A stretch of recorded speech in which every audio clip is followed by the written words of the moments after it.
Hello, কেমন আছো তোমরা সবাই? অনলাইন থেকে আমি কিছু সিডস অর্ডার করেছিলাম, সেটাই আজ তোমাদের সাথে শেয়ার করতে এলাম। শাক, সবজি এবং ফল মিলিয়ে টোটাল 25 রকমের বীজ রয়েছে এই প্যাকেটে।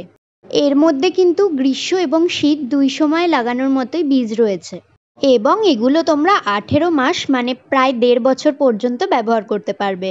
প্রতিটি ভ্যারাইটির বীজকে জিপলক প্যাকেটে তাদের নাম এবং ছবি সহ দেওয়া ছিল, আর এর সাথে কিন্তু একটা ম্যানুয়ালও এসেছিল যার মধ্যে লেখা ছিল কোন কোন মাসে তোমরা কোন কোন বীজ বসাবে, কিভাবে মাটি তৈরি করবে এবং বীজগুলোকে কিভাবে পরবর্তীর জন্য স্টোর করে রাখবে। ওপর থেকে দেখতে তো ঠিকঠাকই লাগছিল, তবে আদেও বীজগুলো জার্মিনেট হয় কিনা সেটা দেখার জন্য আমি এখানে 5টা ছোট ছোট কাগজের কাপ নিয়েছি, আর কাপগুলোকে মাটি দিয়ে ফিল করে নিয়েছি। মাটিগুলোকে একটু ভিজিয়ে নেবে বীজ বসানোর আগে। আর যেহেতু এখন গরমকাল, তাই ফার্স্টে আমি এই শসার বীজগুলোকেই ট্রাই করবার জন্য নিয়েছি।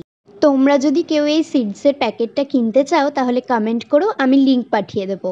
প্রতিটা কাপে আমি 2টো করে বীজ বসিয়েছি, তারপর জার্মিনেট হলে গাছগুলোকে মাটিতে মাচা করে বসানোর ইচ্ছে রয়েছে।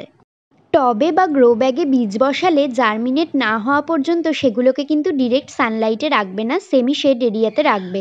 তবে মাটিতে বসালে সেক্ষেত্রে ব্যাপারটা আলাদা। চলো আজ আসি, টাটা।